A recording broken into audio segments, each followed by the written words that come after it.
recall in the first lecture, I said if you could clone, then you could communicate faster than light.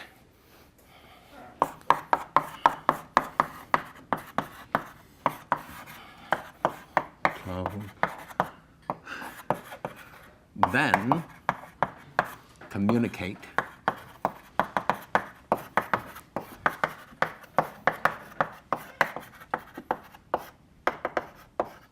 and this was, Herbert called this flash, and this is for laser amplified, first laser amplified superluminal hookup. And what I'm going to do is basically go through his paper, although I'm simplifying some things, but this is essentially the argument of his paper. And the reason he thought you could clone is if you look at a high-level description of how a laser works, it seems like it should be able to clone photons. It can't, but that apparently wasn't clear to any of the referees because they couldn't figure out the flaw in the paper. So what we do, we take the state 0, 1 plus 1, 0 and distribute it between Alice and Bob.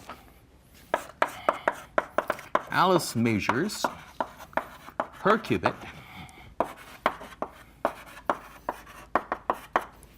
in either 0, 1 basis or plus minus basis. Good? So let's see. I think I need another board to show what happens.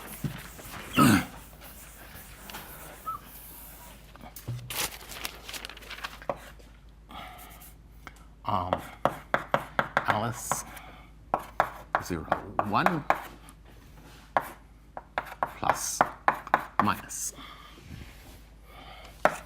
Bob, well, if Alice measures her qubit and she gets 0, then Bob has 1. If she gets 1, he has 0.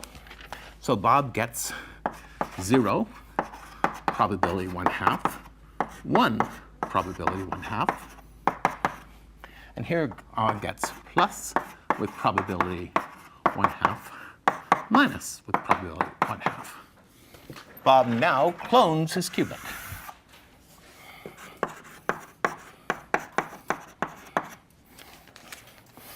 And I will use this notation as saying this is a very suspect step.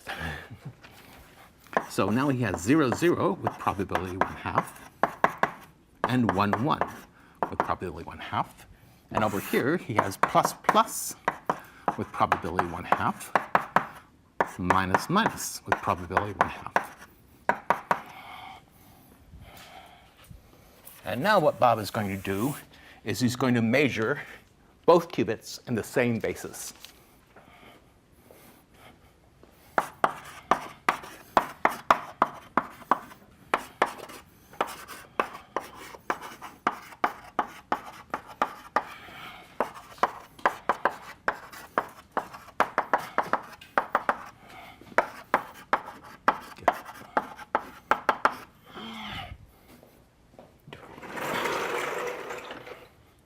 Okay, so if he measures in basis 0, 1, he gets 0, 0 with probability 1/2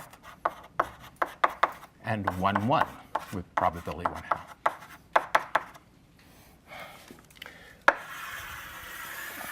If he measures in the basis plus, minus, well, if you measure 0 in the basis plus, minus, you're equally likely to get a plus or a minus. What you get is plus, minus, plus, minus, minus, plus, minus, minus, each with probability 1/4. And over here, if he measures in 0, 1, he gets 0, 0, 0, 1, 1, 0, 1, 1, with probability 1/4. And over here, if he measures in plus and minus, he gets plus, plus, with probability 1/2. And because if he got plus, plus, and he measured in the plus minus basis, he would get both qubits plus. And similarly, if he got minus, minus, and he measured the bits in the plus minus basis, both of them would come out minus. Minus, minus, with probability 1/2. So you see, Bob gets something different depending on whether Alice measured in the 0, 1 basis or the plus minus basis. And once, if Alice does something and Bob gets, Alice sends a signal and Bob receives the signal, and the signal is different depending on what Alice did, they can use that to communicate. So what does this mean? Well, this means that 0 with probability 1/2 and 1 with probability 1/2. So this is one ensemble of states, and another ensemble of states plus with probability 1/2 and minus with probability 1/2. These two ensembles must be indistinguishable.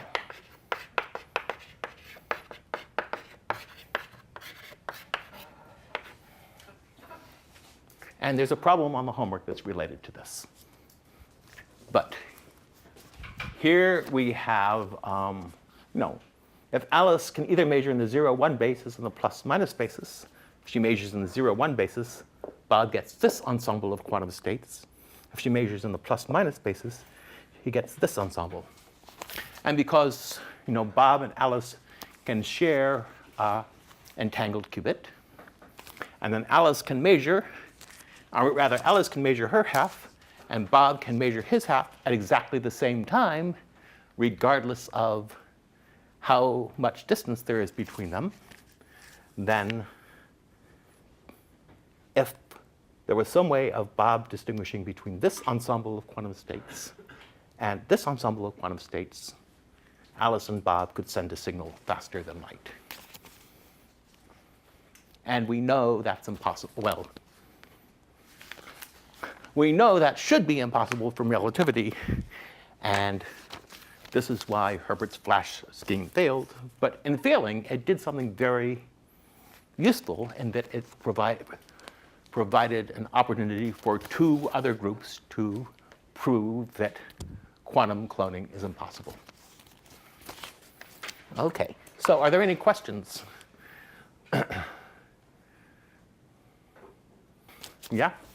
When you say these two ensembles must be indistinguishable, is this a conclusion from the fact that this scheme fails, or is this a conclusion that's required for this scheme to work? It's a conclusion from the fact that the scheme has to fail. Okay. Because Alice can give Bob this ensemble by measuring in the 0, 1 basis, and Bob can give Alice can give Bob this ensemble by measuring in the plus minus basis, and Bob should not be able to tell these apart, because then Alice could communicate the signal to him faster than light. Yeah? Could you go over again why the cloning is necessary in order for him to distinguish what Alice? Well, so here he has two copies of the quantum state rather than one copy of the quantum state. And so, I mean, if we just had one copy of the quantum state and did the same, so let's see, 0, 1, and he measures in 0, 1, 0, 1 basis. He gets 0 with probability 1/2 and 1 with probability 1/2, because he measures the state perfectly And in either case, but he had these two things with probability 1/2. Now, if he measures in the plus-minus basis, he gets plus with probability 1/2 and minus with probability 1/2, because if you measure 0 in the plus-minus basis, it has an equal probability of giving you a plus and giving you a minus, because 0 equals 1 over root 2 plus minus. And 1 equals 1 over root 2 plus minus. And if you measure this in the plus-minus basis, you get plus with probability 1/2 and minus with probability 1/2. So it doesn't matter if he can't duplicate these states, then he will get, plus with probability 1/2 and minus with probability 1/2, regardless of whether his signal, or rather whether his ensemble is 0, 1, or plus minus. So in order to use this to distinguish them, he has to be able to clone. Because here, when he cloned this 0, 1 qubit, they were always the same. But if he only has 1 qubit, he can't test whether both of them are the same. So this is why this faster-than-light scheme did not work. And the real reason it didn't work is because lasers didn't work the way he thought they did. But that was actually a rather subtle point, because none of the referees obviously knew how lasers work, or they would have rejected this paper. And then the no cloning theorem would have taken another 5 years to be discovered. Yeah? Sorry, can I just clarify? What exactly is the information that is being sent? The information being sent is which basis Alice measured in. So she can either measure in the plus-minus 1 basis, in which case she gets a random output, or she can measure in the plus-minus basis, in which case she gets a different random output.